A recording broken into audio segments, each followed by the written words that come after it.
अस्सलाम वालेकुम, my name is Ali Haider advocate और आज हम स्टार्ट करने जा रहे हैं law of tort. Law of tort का सब्जेक्ट जब LLB 3 ईयर की होती थी तब ये फर्स्ट ईयर में, एनुअल सिस्टम के फर्स्ट ईयर में और सेमेस्टर सिस्टम के सेकंड सेमेस्टर में पढ़ाया जाता था। लेकिन जब से LLB 5 ईयर की हुई है ये LLB के 6th सेमेस्टर में और एनुअल सिस्टम के 3rd ईयर में ये सब्जेक्ट पढ़ाया जाता है। लॉ ऑफ टार्ट को समझने से पहले टार्ट के मीनिंग से भी पहले ये देखते हैं ना कि ये लॉ ऑफ टार्ट क्यों है। ठीक है, जबकि हम पहले पढ़ चुके हैं code of criminal procedure, Pakistan penal code, और जैसे कॉन्ट्रैक्ट एक्ट पढ़ चुके हैं और जो है कोड पढ़ चुके हैं। ये लॉ ऑफ टार्ट क्यों है? वजह ये है कि ये ना तो फ़िलहाल कोडिफाइड फॉर्म में भी नहीं है और ना ही फ़िलहाल तक इसे लेजिस्लेशन ने पास किया है, पास्ड बाई लेजिस्लेचर नहीं है, इसलिए हम इसे लॉ ऑफ टार्ट कहते हैं। लॉ टार्ट है क्या? टार्ट का लफ्ज़ हमने पहले कभी सुना नहीं है, ठीक है, लेकिन हमने एक लफ्ज़ सुना है जो हमारी आम ज़िंदगी में अक्सर यूज़ होता है, जिसे हम टॉर्चर बोलते हैं। ठीक है, हमें कोई टॉर्चर करता है, ठीक है। अच्छा, टॉर्चर किसे कहते हैं? ज़हनी अज़ियत, ठीक है, ज़हनी अज़ियत, तकलीफ़ या अज़ाब, तो उसे हम, ये टॉर्चर से फिर टार्ट निकला है, किसी को तकलीफ़ पहुंचाना, ठीक है, और तकलीफ़ इस तरह पहुंचाना कि वो क्राइम ना हो। वैसे तो हम किसी को फायर कर देते हैं, ठीक है, तो वो ज़ख्मी हो जाता है, अगर वो कत्ल हो जाता है, ऐसा कुछ भी हो जाता है तो फिर वो है तो वो भी तकलीफ़, लेकिन वो क्राइम हो गया ना। लेकिन एक ऐसी तकलीफ़ जो क्राइम में नहीं आती, ठीक है, उसे हम टार्ट कहते हैं। नेक्स्ट हम एग्जाम्पल में देखते हैं उसे कि कौन सी ऐसी तकलीफ़ें हैं जो टार्ट हैं, ठीक है। अच्छा, फ्रेंच मीनिंग में देखा जाए इसे, फ्रेंच में इसे रॉन्ग कहते हैं। रॉन्ग है इसका मतलब, रॉन्गफुल एक्ट, ठीक है, कुछ भी गलत किया है, कुछ ऐसा गलत किया है जो क्राइम नहीं है, ठीक है, तो वैसे वो गलत जो है वो टार्ट होगा। कुछ ऐसा गलत किया है जिससे किसी को तकलीफ़ पहुंची है या किसी के साथ कोई रॉन्ग हो गया है हमसे, ठीक है, हालांकि चाहे हमने जानबूझ के किया चाहे नहीं किया, ठीक है, वो टार्ट में आएगा। अगर लैटिन में देखें, लैटिन का एक वर्ड है टॉर्टम, टॉर्टम या टॉर्टस भी कहते हैं। इसका मतलब है टेढ़ा, ठीक है, कोई भी टेढ़ा काम, सीधा काम मतलब ना हो, टेढ़े तरीके से किया गया काम, उसे टॉर्टम कहते हैं, ठीक है। ये भी टार्ट हो गया। एग्जाम्पल हम देखते हैं, फॉर एग्जाम्पल मेरा घर बन रहा है, ठीक है, एक छोटी गली है, मैं अपने घर बनाने के लिए जो सारा सामान है, जो ईंटें हैं, जो सीमेंट है, कुछ भी है, वो सारा कुछ गली में पड़ा हुआ है बाहर, और रास्ता जो है बंद है, लोग वहाँ से गुज़र नहीं सकते, तो लोगों को तकलीफ़ हो रही है ना इस चीज़ से, लोग पता नहीं कहाँ से गुज़र के जाएंगे, ठीक है।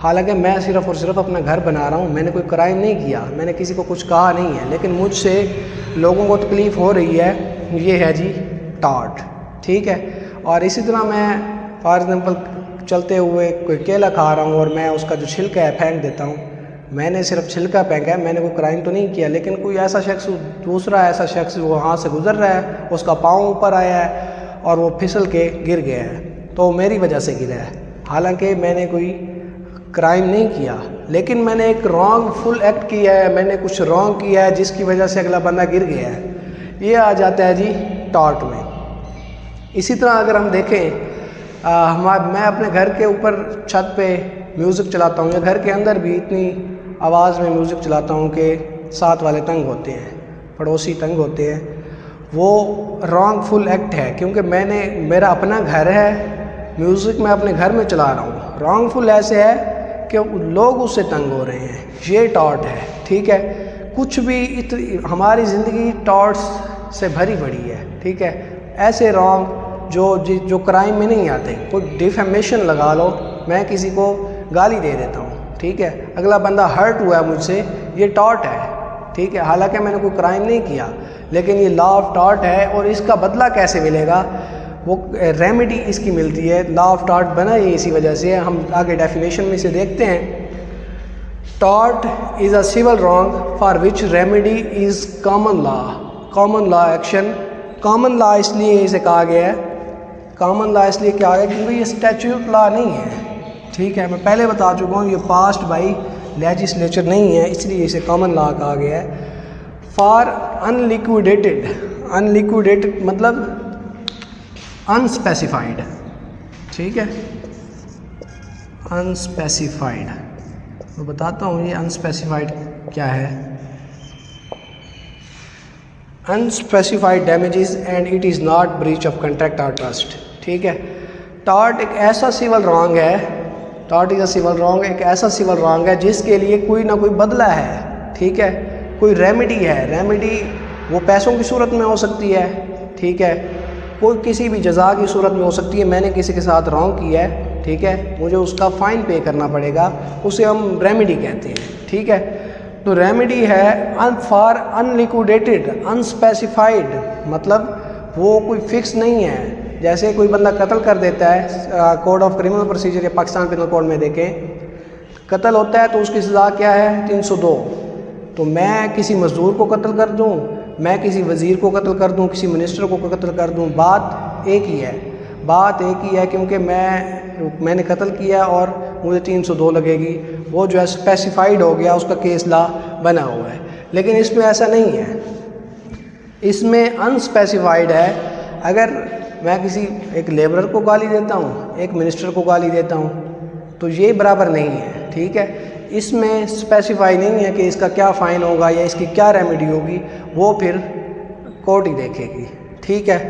तो ये इसलिए अनस्पेसिफाइड इसका गया, अनलिक्विडेटेड डैमेजेस, अनस्पेसिफाइड डैमेजेस जो कोर्ट डिसाइड करेगी कि क्या डैमेजेस पे करने पड़ेंगे। और it is not breach of contract, ये कॉन्ट्रैक्ट का हिस्सा भी नहीं है और ट्रस्ट का हिस्सा भी नहीं है। कॉन्ट्रैक्ट और ट्रस्ट का हिस्सा इसलिए नहीं है क्योंकि जो चीज़ें ऐसे टॉर्ट्स या ऐसे फ्लॉज जो कॉन्ट्रैक्ट एक्ट में नहीं आते, ठीक है, उसके लिए फिर लॉ ऑफ टॉर्ट बन गया। तो हमारे कॉन्स्टिट्यूशन में भी बताया गया है कि टॉर्ट के लिए स्पेसिफाइड कोर्ट्स बनेंगे। फ़िलहाल तक ऐसा नहीं हुआ, हो सकता है आने वाले वक्त में ऐसा हो जाए कि टॉर्ट्स के लिए अलहदा से कोर्ट बन जाए, ठीक है, उसका अलहदा से ही फिर जो है ना सारा प्रोसीजर हो, लेकिन फ़िलहाल तक ऐसा नहीं हुआ। अच्छा, इसके एसेंशियल्स की तरफ हम चलें। एसेंशियल्स ही हैं रॉन्गफुल एक्ट, ठीक है। एसेंशियल्स में सबसे पहले रॉन्गफुल एक्ट होना चाहिए, जाहिर है, वो पहले बता चुका हूँ रॉन्गफुल एक्ट क्या होगा, कैसे होगा। कोई भी ऐसा एक्ट या ओमिशन भी कह सकते हैं हम, रॉन्गफुल एक्ट और ओमिशन। कोई काम बंदा नहीं भी करता, ठीक है, कुछ ऐसा काम, फॉर एग्ज़ाम्पल मेरे घर की दीवार गिरने वाली है, ठीक है, वो इस तरह से है फ़िलहाल कि कुछ पता नहीं है उसका, कल गिर जाए, परसों गिर जाए, ठीक है, तो मुझे चाहिए ना मैं उसे बनवा लूँ, लेकिन मैंने उसे नहीं बनवाया। तो कोई साथ से गुजर रहा है, वो दीवार गिर गई है, ठीक है, वो बंदा ज़ख्मी हो गया है या मर गया है, ठीक है, मैंने तो नहीं मारा उसे, लेकिन मैंने टॉर्ट कर दी है, किया मैंने कुछ भी नहीं है, ठीक है। अब तो ना मैंने म्यूज़िक चलाया है, ना ही केले का छिलका फेंका है, ठीक है, ना ही कुछ भी नहीं किया, लेकिन ये ओमिशन हो गया। मुझे चाहिए था कि मैं अपनी दीवार को बनवाता, लेकिन मैंने नहीं बनवाया, वो दीवार गिरी, उससे नुकसान हुआ किसी का, वो जी ओमिशन है, वो जी टॉर्ट हो गया मुझसे, इसकी मुझे डैमेजेस पे करनी पड़ेगी, ठीक है।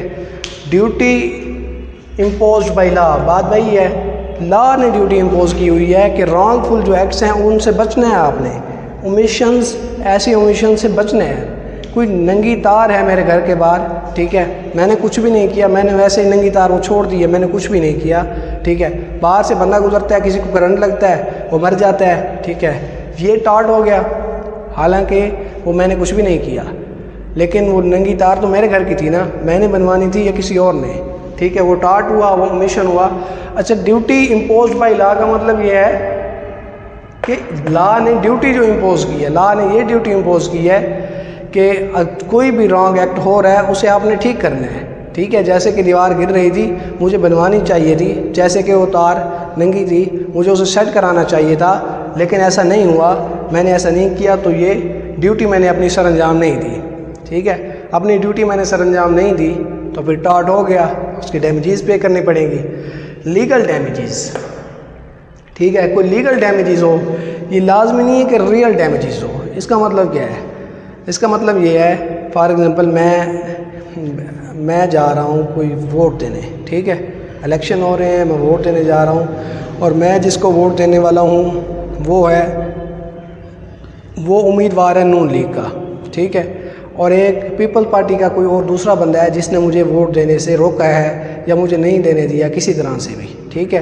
तो लेकिन जब शाम को रिज़ल्ट आता है तो मेरे पोलिंग स्टेशन से जीत भी नून लीग ही जाती है, हालांकि मुझे नून लीग को वोट देने से रोका गया है। नुकसान तो नहीं हुआ ना।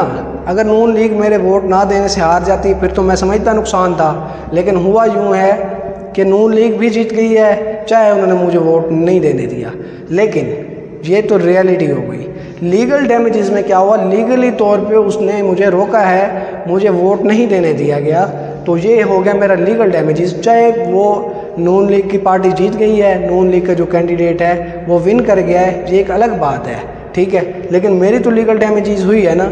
मुझे जो है मतलब वो तो किया गया है ना, रोका तो गया है ना इस वोट देने से, ठीक है, ये लीगल डैमेजेस हो गई, ठीक है। लीगल रेमेडी, कोई रेमेडी भी उसकी लीगल होनी चाहिए, ठीक है।